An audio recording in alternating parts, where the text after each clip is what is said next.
नमस्कार, स्वागत है आपका मुनाफे की मंडी में, जहां हम आपको कमोडिटी मार्केट की तमाम बड़ी खबरें बताते हैं। साथ ही आपके लिए इंट्राडे, पोजिशनल और लॉन्ग टर्म के लिए कॉल्स भी लेकर आते हैं। आज हमारे साथ 3 मेहमान हैं जो आज आपकी मदद करने वाले हैं।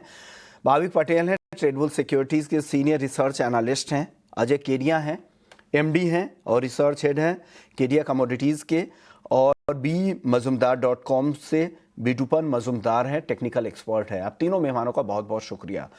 सबसे पहले जो भी फार्मर्स हमें देख रहे हैं उनके लिए अपडेट ये है कि अगर आप अपनी परेशानी, कोई भी दिक्कत है, खेती किसानी से जुड़ी हुई कोई भी तकलीफ हमसे शेयर करना चाहते हैं तो अपना वीडियो बनाएं, अपने खेत का वीडियो बनाएं और अपनी कहानी हमें भेजें और आपकी कहानी को हम स्वदेश की कहानी बनाएंगे। आपके लिए एक प्लेटफॉर्म मिल रहा है जहां पर आप अपनी आवाज़ बुलंद कर सकते हैं और आपकी आवाज़ पॉलिसी मेकर तक पहुंचे। वीडियो बनाए, वीडियो नहीं बना सकते हैं तो नॉर्मल मैसेज भेजें, फ़ोटो खींच कर भेजें और अपनी दिक्कतें भेजें और इस प्लेटफॉर्म के जरिए हम हर लोगों तक पहुंचाएंगे कि आपकी तकलीफ़ें क्या है। और लगातार हम हर दिन शाम के शो में आपके वीडियो को और आपके जो तकलीफ़ें हैं उसे दिखा भी रहे हैं। नंबर है 9136934065। इस नंबर को आप नोट कर लें। चलिए वापस से वायदा बाजार की ओर लौटते हैं। शुरुआत कर लेते हैं सोने चांदी के साथ, जहां पर आज दबाव तो ज़रूर दिख रहा है लेकिन कल का सत्र काफ़ी एक्शन भरा था। अभी भी भाव 99-200 के आसपास सोने का है। चांदी को देखिए तो 1,14,400, कल 1,15 के ऊपर चांदी गई थी। केडिया जी, सोने चांदी में आज मुनाफा वसूली ज़रूर दिख रही है लेकिन क्या ट्रेंड अभी भी मजबूत है? क्या करना चाहिए आज अगर ट्रेड करना है तो? आज फिर से शाम के सत्र में कुछ बड़े एक्शन की उम्मीद रखनी चाहिए क्या? नमस्कार। नमस्कार सर। देखिए, सोने और चांदी की बात करें तो एज ऑफ नाउ यस, जिस ढंग से जियोपॉलिटिकल तो अपनी जगह पे हो ही रहा है, बट कहीं ना कहीं टैरिफ को लेकर जो चिंताएं बनी हुई है उसको लेकर अनसर्टेनिटी बनी हुई है। और जब भी अनसर्टेनिटी होती है तो सोने को सपोर्ट मिलता है, बट चांदी को ज्यादा मिला हुआ है। चांदी कल हमने फिर से डोमेस्टिक मार्केट में लाइफ टाइम हाई लगाते हुए देखा है। डॉलर इंडेक्स में जो 1 तारीख से लेकर 20 तारीख तक की तेजी बनी थी, वहां पे छोटा फॉल आता हुआ दिखाई दे रहा है। एक्सपेक्टेशन तो अभी भी बनी हुई कि रेट कट सितंबर में रहेगा, जिसका सपोर्ट मिला था। जैसे मैंने पहले भी कहा था, गोल्ड में मुझे ज्यादा बड़ी तेजी नहीं दिखती जितनी चांदी में दिख रही है। तो चांदी ने हमने वापस एक नया हाई लगते हुए दिखाई दिया है। तो आई थिंक आज का सेशन बाय और ड्रॉप का रहेगा, बट एक दायरे में ट्रेड रहेगा जहां पे गोल्ड मिनी के 99,000 के ऑप्शन आप ऑप्शन में कॉल बाय कर सकते हो 600 में। 300 का स्टॉप लॉस रखेंगे, 1000 का टारगेट रहेगा। फ्यूचर के अंदर मुझे लगता है दिन के सेशन में दबाव है। जो 98,600 तक का लेवल अगस्त वाइदा दिखा सकता है गोल्ड का, यहाँ पे बाय कीजिए। 98,200 का स्टॉप लॉस लगाइए। अपसाइड है, लिमिटेड रहेगा 99,500 तक का। लेकिन अगर हम चांदी की अगर बात करें तो चांदी ने फिर से लाइफ टाइम हाई छुआ है।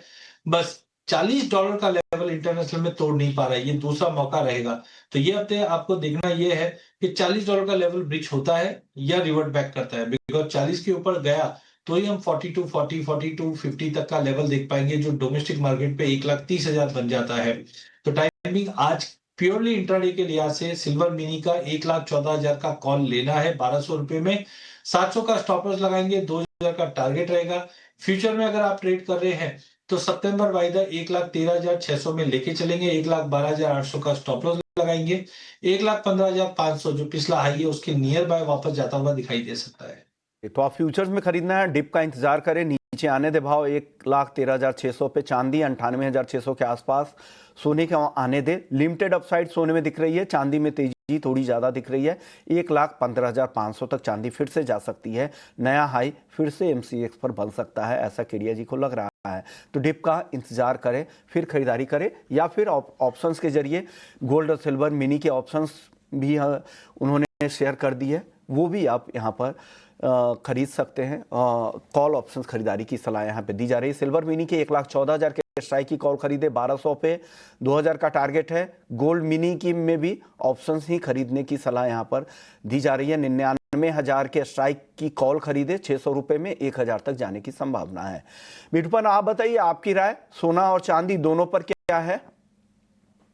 देखिए, कल का सिंपल इंट्राडे के हिसाब से बताते तो कल का जो क्लोजिंग था, क्लोजिंग के हिसाब से बाजार का बाय का डिप्स है इंट्राडे के लिए और डिक्लाइन में बाय करना चाहिए। 98,850 का एक सपोर्ट है गोल्ड का, वो लेवल जो है उसमें मेरे हिसाब से बाय कर सकते हैं। 98,400 का स्टॉप लॉस रहेगा। मैक्सिमम 99,400 से 99,000 1500 का इन टारगेट रहेगा। हाँ, मैं भी गोल्ड में ज्यादा बुलिश नहीं हूँ। सिल्वर में भी सेम सिनेरियो है।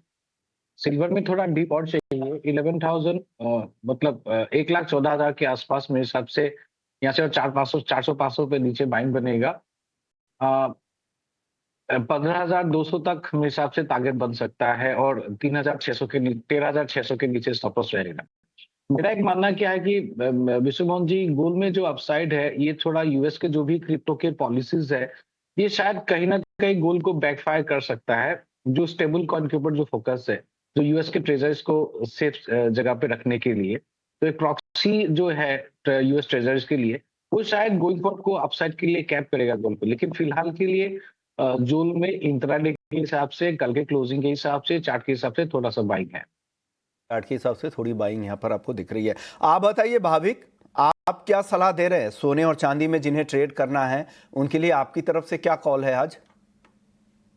गुड मॉर्निंग विश्वमोहन जी। गुड मॉर्निंग देखिए, मेरे दो एस्टीम कलीग ने जैसे पता, मैं भी उनसे सहमति हूँ कि बाइंग डिप्स की रणनीति रखनी चाहिए। जहाँ पे सोने में मुझे लग रहा है थोड़ा शायद हर्डल हो सकता है, क्योंकि टेक्निकली भी हमने देखा 3400 के करीब एक बार उसको वहाँ पे एक रेजिस्टेंस जोन है। प्लस अभी अगर देखें तो थोड़ी रिस्क ऑफ सेंटिमेंट है, क्योंकि टैरिफ जो है वो अगस्त 1 की डेडलाइन आ रही है, तो उस अनसर्टनिटी की वजह से थोड़ी तेजी है। बट कल के इतने 800-900 के मूवमेंट के बाद मुझे लग रहा है आज शायद थोड़ा कंसोलिडेट हो सकता है। तो गोल्ड में अभी भी बाय एंड डिप्स की रणनीति रखनी चाहिए, बट अपसाइड थोड़ा लिमिटेड रहेगा। तो यहाँ पे 98,800 के करीब बाय कर सकते हैं, 99,400 के टारगेट के लिए, और 98,400 का स्टॉप लॉस रख सकते हैं। बट चांदी की बात करें तो चांदी में अभी भी मैं बुलिश हूँ, जैसे कि इंडिया जी ने भी बताया, क्योंकि देखिए लीज का रेट है, लीज का रेट अगर देखें सिल्वर लीज का, तो वो 6% के करीब आ गया था, जो पहले हमने जनवरी एंड में देखा था, और उसके बाद नियर टू जीरो है। जो लीज का रेट बढ़ रहा है, दैट मीन्स के आगे जाके शायद सप्लाई टाइटनेस आ सकती है, या तो जिन लोगों के पास शॉर्ट पोजीशन है वो लोग कवर कर रहे हैं अपनी पोजीशन। और वैसे भी अगर देखें तो सिल्वर काफी शॉर्ट पोजीशंस बनी हुई है, और ये हमने प्लेटिनियम में भी देखा था कि जहाँ पे लीज रेट बढ़े थे उसके बाद एक अच्छी रैली आई थी। तो आगे जाके मुझे लग रहा है सिल्वर में ज्यादा तेजी आ सकती है। इंट्राडे 1,13,800 के करीब अभी भी बाय कर सकते हैं, 1,15,000 के टारगेट के लिए, और 1,13,200 का स्टॉप लॉस रहेगा। तो सिमिलर लाइन पे यहाँ पे कॉल तीनों एक्सपर्ट्स की आ रही है। क्रूड की बात करते हैं। क्रूड में आज नरमी है, लगातार तीसरा सत्र है जहां पर दबाव दिख रहा है, करीब 1% की गिरावट है। $68 के आसपास ब्रेंट का भाव है। 5,650 के नीचे एमसीएक्स क्रूड ट्रेड कर रहा है। यहाँ पर ट्रेड डील को लेकर यूरोपियन यूनियन के साथ अमेरिका की जो बातचीत चल रही है उसको लेकर भी थोड़ी अनसर्टनिटी यहाँ पे दिख रही है। 1 अगस्त की डेडलाइन से पहले हालांकि उम्मीद की जा रही कि डील हो जानी चाहिए। ट्रंप ने यूरोपियन यूनियन पे 30% टैरिफ की चेतावनी दे रखी है, लेकिन रूस पर नए प्रतिबंधों से ग्लोबल सप्लाई पर अभी तक उस तरह का कुछ असर नहीं दिख रहा है, सीमित असर ही इसका दिख रहा है। लेकिन अब निवेशकों की नज़र होगी ईरान के साथ जो इस हफ्ते जो यूरोपियंस के साथ जो बातचीत है, यूरो पावर के साथ जो बातचीत होगी वो यहाँ पर काफ़ी अहम होगी। उसके नतीजे क्या रहते हैं ये देखेगा बाजार। क्रूड को लेकर केडिया जी आप बताइए क्या ट्रेड लेना चाहिए यहाँ पर? विशाल, मुझे लगता है कच्चे तेल में जब तक देखिए कोई बड़ा नया ट्रिगर नहीं आता, $70 के ऊपर ब्रेंट जाता हुआ दिखाई नहीं दे रहा। एक तरफ हम देख रहे हैं कि कहीं ना कहीं एक एक्ट ऑफ बैलेंसिंग चल रहा है, बिकॉज जियोपॉलिटिकल टेंशन है या फिर हम बोलते हैं टैरिफ की मार है, ये दोनों एक दूसरे को हम बोल सकते हैं कंसर्निंग में है। क्योंकि अगर डिमांड अगर इंप्रूव होगा तो डेफिनेटली कंजम्पशन बढ़ेगा, बट सप्लाई साइड भी हम देख रहे हैं कि कोई ज्यादा नहीं, क्योंकि ओपेक अगस्त मंथ में भी हमारे सप्लाई जो है वो और आउटपुट बढ़ाता हुआ दिखाई देगा। तो एज ऑफ नाउ मुझे लगता है मार्केट एकदम बैलेंस है। कुछ नए ट्रिगर के लिए कच्चा तेल वेट कर रहा है। इंटरनेशनल में 70 के ऊपर जाता हुआ दिखाई नहीं दे रहा। वहीं डोमेस्टिक मार्केट में भी अगर हम देखें तो 6,000 के ऊपर नहीं है, 5500 के नीचे नहीं है, एक दायरे का सौदा है। बट आज के ट्रेड सेटअप की अगर मैं बात करता हूं तो मुझे लगता है 5700 का पुट लेना चाहिए 200 रुपए में। 130 का स्टॉप लॉस लगाइए, 300 का टारगेट रहेगा। वहीं फ्यूचर के अंदर भी हम देख रहे हैं कि बार बार प्राइजेस 5800 के ऊपर सस्टेन ही नहीं कर पा रहा है। तो यहाँ पे आप 5700 के करीब बेच के चलिए, 5800 का स्टॉप लॉस लगाइए। 5600 से लेकर 5550 तक के टारगेट देखने मिल जाए। कुल मिला के एक बड़ा दायरा है कच्चे तेल के लिए। जब तक कोई बड़ा ट्रिगर नहीं आता ये दोनों साइड एक रिबाउंड रहेगा। ऐसे समय में ऑप्शन के जरिए ट्रेड करना ज्यादा उचित रहेगा। ऑप्शंस के जरिए ट्रेड करें ज़्यादा अच्छा है। फ्यूचर्स में है तो बिकवाली की सलाह है 5,550 तक आने की संभावना यहाँ पर दिख रही है। विठुपन, आप बताइए आपकी कॉल क्रूड पर क्या है? मेरा ही सेम भाविक सर आपका मेरा जो ओवरऑल थॉट प्रोसेस है सेम लाइन में ही है, और क्रूड ऑयल में फिलहाल के लिए कोई डायरेक्शनल नहीं है मोमेंटम, और $70 के ऊपर सस्टेन करना भी मुश्किल है विदाउट एनी जियोपॉलिटिकल और फर्दर ट्रिगर, और सप्लाई भी कंफर्टेबल है, तो मैं ऊपर बेचने के लिए ही देखूंगा। मे बी 5700 के आसपास अगर बाजार आता है फ्यूचर्स में, वहां पे बेचने के लिए है। 55 80 55 50 तक बाजार का बॉटम रेंज बनेगा। 5800 के ऊपर बाजार सस्टेन नहीं करे तो एक रेजिस्टेंस के ऊपर स्टॉप लॉस मान के चलिए। अगर ऑप्शंस के जरिए करना है तो क्योंकि एक रेंज बाउंड मार्केट है, ज्यादा मोमेंटम नहीं है, तो जो ऑप्शंस के ट्रेडर है आई प्रीफरली गो फॉर विद शॉर्टिंग। जो ऑप्शंस है कॉल को शॉर्ट कर सकते हैं। अगर 1500 का कॉल अगर 155-60 के आसपास मिलता है तो मेरे हिसाब से शॉर्ट बन सकता है 180 का स्टॉप या 185 का स्टॉप लॉस लेके। फिलहाल के लिए बाजार का व्यू प्योर रेंज है, ऊपर लेवल पे सेल करना है, नीचे बहुत ज्यादा बिग डिक्लाइन भी नहीं दिख रहा है, या बहुत बड़ा कोई बड़ा पुल बैक लेके बड़ा तेजी का भी नहीं दिख रहा है, तो ऊपर में छोटा सा पुल बैक में बेच के चलिए, तो बड़ा टारगेट ना रखे, नीचे 5580 5550 का टारगेट रह सकता है। ओके, तो 5,700 पे आपको बेचना है, 5,580 तक आ सकता है भाव। केडिया जी ने भी इसी तरह की राय दी थी और साथ ही पुट भी खरीदने की सलाह दी थी। 5,700 के स्ट्राइक की पुट भी खरीदारी की राय है। भाविक, आपकी राय क्या है क्रूड पर? देखिए, मैं दोनों से अश्विन कलीग से सहमत हूँ। चौदह दिन से हम देख रहे हैं 5550 से 5800 ये एक सीमित दायरे में ही ट्रेड कर रहा है, जहाँ पे जैसा केडिया जी ने भी बताया कि अगर फंडामेंटल फैक्टर है तो दोनों कैंसल आउट हो रहे हैं। एक तरफ ओपेक प्लस की प्रोडक्शन बढ़ रही है, दूसरी तरफ देखें तो डिमांड जो है वो भी अभी अच्छी है, तो उसकी वजह से कहीं भी कच्चे तेल जा नहीं रहा। तो 5550 के नीचे मुझे नहीं लग रहा कि नीचे जाएगा, 5800 के ऊपर नहीं जाएगा। तो आज के दिन थोड़ा व्यू मेरा बेरिश रहेगा, तो 5700 के करीब एक बार शॉर्ट कर सकते हैं 5600 के टारगेट के लिए, और 5750 का स्टॉप लॉस रहेगा। चलिए, क्रूड की बात हो गई, अब बात कर लेते हैं नेचुरल गैस की। यहाँ पर हल्की तेजी दिख रही है। केडिया जी, 289 के आसपास है, आज दायरे में ही है। किस साइड की ट्रेड लें आज? एनजी में, ऑप्शंस में भी कोई मौके हैं क्या? बिल्कुल, नेचुरल गैस तो अगर हम पिछले 20 दिन में देखें विश्वनाथ, तो मुझे लगता है कि बहुत ही बड़ा मूवमेंट देखा हमने। 270 का लेवल छुआ था पिछले 10 दिन पहले, जब एक हार्मोनिक पैटर्न बना, वहां से एक जबरदस्त तेजी आई, प्राइस 320 जाता है, और कल हमने वापस 6% का बड़ा फॉल देखा। तो तेजी मंदी चल रही है। उसमें सबसे बड़ा कारण है वेदर का, जिस ढंग से वार्म वेदर बने हैं वापस, उसकी वजह से प्राइसेस में दबाव है। सेकेंडली, अगर अभी भी आप ईयू की अगर बात करें तो वहां पे जो स्टोरेज कैपेसिटी है, वैसे देखा जाए 5 साल के एवरेज में 8% अभी भी बिलो है, लेकिन अगर हम YOY कंपेयर करें तो 6% बढ़ा है, जिसकी वजह से भी ये दबाव बना है। टाइमिंग ब्रॉडर रेंज ही रहेगा, जो 270 से लेकर 320 का है। हालांकि कल की जो गिरावट है उसके बाद आज टेक्निकल एक पुलबैक दिखाई देगा, बट ज्यादा बड़ी तेजी नहीं है। टाइमिंग थोड़ा बाउंस रहेगा, तो यहाँ पे आप 280 का कॉल खरीदे 8 रुपए में, 4 का एक छोटा स्टॉप लॉस लगाइए, 16 तक का टारगेट रहेगा। अगर आप फ्यूचर पे करना चाहते हैं तो कल के बड़े गिरावट का जनरली हम देखते भी हैं कि कभी भी ऐसा कुछ बड़ा ब्रेकआउट आता है, ब्रेकडाउन आता है, या कोई बड़ा ब्रेकआउट, उसके बाद मार्केट कंसोलिडेट करता है। तो 282 पे नेचुरल गैस जुलाई वायदे को लेंगे, 275 का स्टॉप लॉस लगा के चलेंगे, और 292 का एक टेम्पररी बाउंस हम नेचुरल गैस में देख पाएंगे। एक टेम्पररी बाउंस बैक के लिए एक आज के लिए सिर्फ प्ले करना है, तो स्टॉप लॉस भी ध्यान रखिएगा 275 का। भाविक, आपकी कॉल क्या है नेचुरल गैस पर? देखिए, मैं भी केडिया जी से सहमत हूँ कि थोड़ा अपसाइड दिख रहा है, क्योंकि कल हमने भारी गिरावट देखी थी, तो वो शायद शॉर्ट कवरिंग आ सकता है, बट वहीं पे शॉर्ट कवरिंग जो पे 292 का उनका एस्टिमेटेड है कि वहां पे आ सकता है। मुझे लग रहा है वहां से वापस एक बार शॉर्ट करना चाहिए, क्योंकि अभी भी अगर देखें तो जब तक 310 के ऊपर नहीं जाता तब तक मुझे नहीं लग रहा है कि कोई बुलिश पैटर्न चार्ट पे दिख सकता है। तो ओवरऑल अभी भी सेल ऑन राइज की रणनीति रखनी चाहिए। 292 के करीब शॉर्ट कर सकते हैं 284 के टारगेट के लिए, और 297 का स्टॉप लॉस रहेगा। ये तो टारगेट यहाँ पर जो केडिया जी ने बाई कॉल में दिया है 292 का, उस पे ही, उसी लेवल पे शॉर्ट करना है, ये भाविक की राय है, और 284 तक वापस से आ सकता है, तो फिर शॉर्ट पोजीशन बनाने की सलाह भाविक की तरफ से आ रही है। चलिए बात करते हैं मेटल्स की। मेटल्स में आज एल्युमिनियम में हल्की तेजी, हालांकि वो भी तेजी अब धीरे धीरे गायब हो रही है। बाकी मेटल्स कमजोर ही दिख रहे हैं। जिंक में मामूली गिरावट है, कॉपर आधे % नीचे है, लेड में 0.25% की गिरावट है, विठुपन, आपकी राय पूरे ही बेस मेटल्स पैक में क्या पसंद है आज आपको? देखिए, जिंक में थोड़ा मोमेंटम भी आया था ऊपर अप साइड में, लेकिन एक चैनल लेवल पे स्टक कर गया और मे बी एक इन्वेंट्री थोड़ा सा ड्रॉप हुआ 2 दिन में, तो इसलिए पुश मिला। लेकिन मुझे लग रहा है तो एक डिफेंसिव के हिसाब से मेरे हिसाब से 268 टू 269 में जिंक के लिए इंट्राडे के लिए शॉर्ट कर सकते हैं। 272 का एक स्टॉप लॉस रहेगा।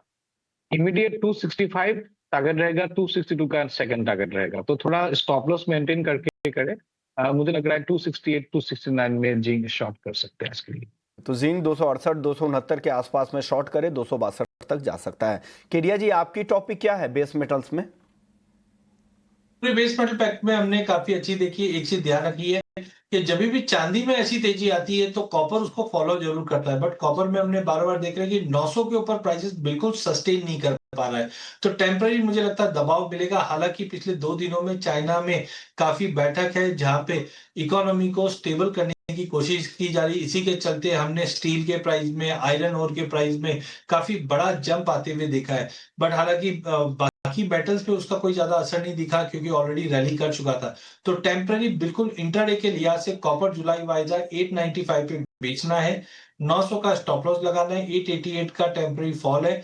ध्यान रखिए 887 888 मिलता है, वहां पे आप पोजिशनली बाय करके चलो, क्योंकि जो नेक्स्ट लेग की तेजी रहेगी वो 920 भी दिखा देगी। वहीं जिंक के अंदर भी हमने एक अच्छी खासी रैली देखी है। सस्टेनेबिलिटी आज टेक्निकली नहीं दिखाई दे रहा है। एक 4 आवर्स पे हार्मोनिक पैटर्न भी बना है जो मुझे बताता है कि प्राइसेस में एक करेक्शन आ सकता है। तो 267 पे बेचना है, 269 का स्टॉप लॉस लगाना है, 264 तक का टारगेट रहेगा। लास्ट अगर हम एल्यूमिनियम की बात करें तो काफी समय के बाद 250 का लेवल ब्रीच हुआ है।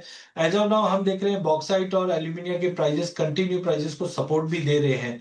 तो टाइमिंग 254 पे आपको बिकवाली करना है, 256 का स्टॉप लॉस रखेंगे, 251 का टारगेट रहेगा। ध्यान रखिए खाली ये जो मैं सेल कॉल दे रहा हूँ ये प्योरली इंट्राडे के लिहाज से बता रहा हूँ, लेकिन जैसे जैसे हम अगस्त में बढ़ेंगे और चाइना के जो स्टिमुलस और अपडेट्स आएंगे, ये पूरे बेस मेटल में कॉपर, जिंक और एल्यूमिनियम को बहुत स्ट्रांग मूव करवाता हुआ दिखाई देगा अगस्त मंथ में।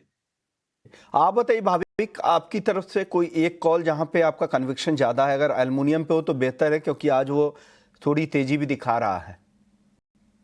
Yes definitely, I think aluminium अभी भी मुझे थोड़ा पॉजिटिव लग रहा है क्योंकि सारे बेस मेटल्स की जो रैली है उसमें एल्यूमिनियम में इतना पार्टिसिपेट नहीं किया है। और चाइना के इंडस्ट्रियल जो मिनिस्टर है उन्होंने जिस हिसाब से प्लेज किया है तो मुझे लग रहा है कि एल्यूमिनियम पॉजिटिव रहेगा। तो आज के दिन एल्यूमिनियम बाय करके चल सकते हैं अराउंड 252 255 के टारगेट के लिए, और स्टॉप लॉस रहेगा 250.50 का। तो आपको लग रहा है कि एल्युमिनियम 255 तक जाने की संभावना है। 250 रुपये 50 पैसे का सेल यहाँ पर लगा लीजिएगा। शुक्रिया भाविक आपका, और साथ ही विठुपन आपका, आप लोगों ने वक्त निकाला। और किरिया जी आप बने रहिए, आपके साथ एक चर्चा करेंगे खरीफ फसलों की रिपोर्ट पर। क्या कुछ अपडेट अब तक आए हैं? 18 जुलाई तक की जो एग्रीकल्चर मिनिस्ट्री की रिपोर्ट है उसके क्या मायने हैं, समझेंगे आपसे ब्रेक के बाद। जल्द लौटते हैं।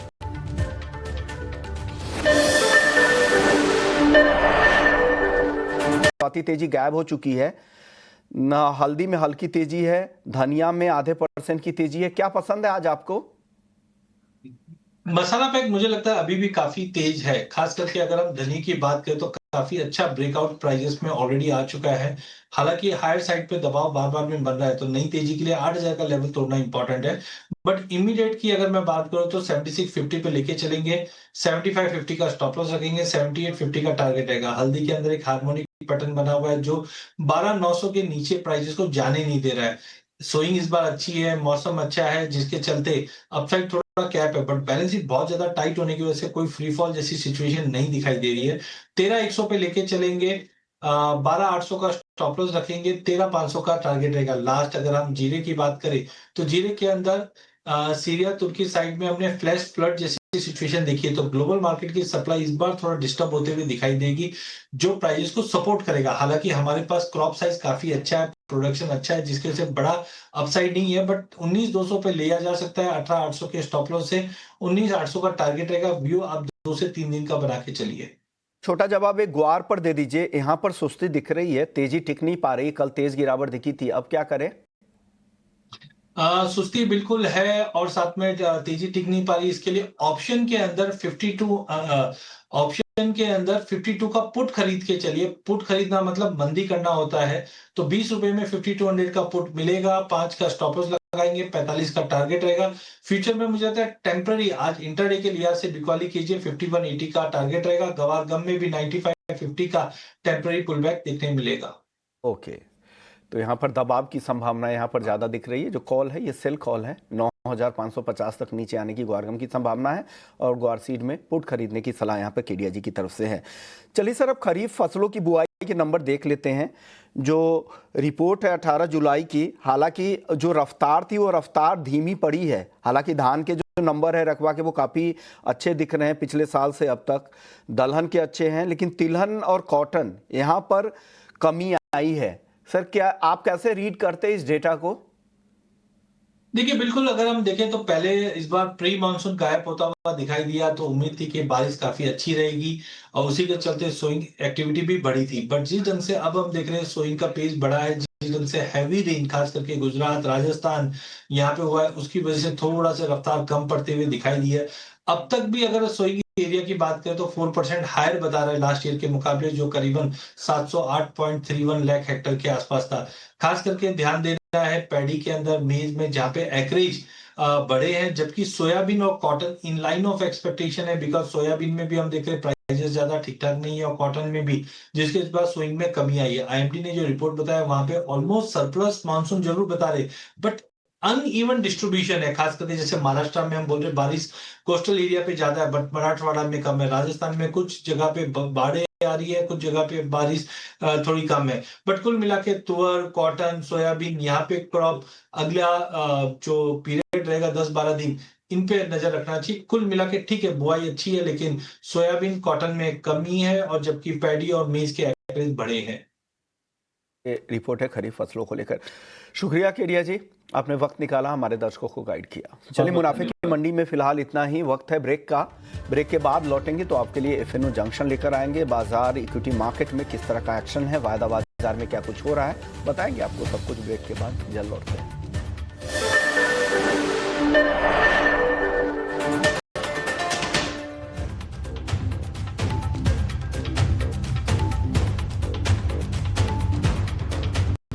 ये रोशनी का सफर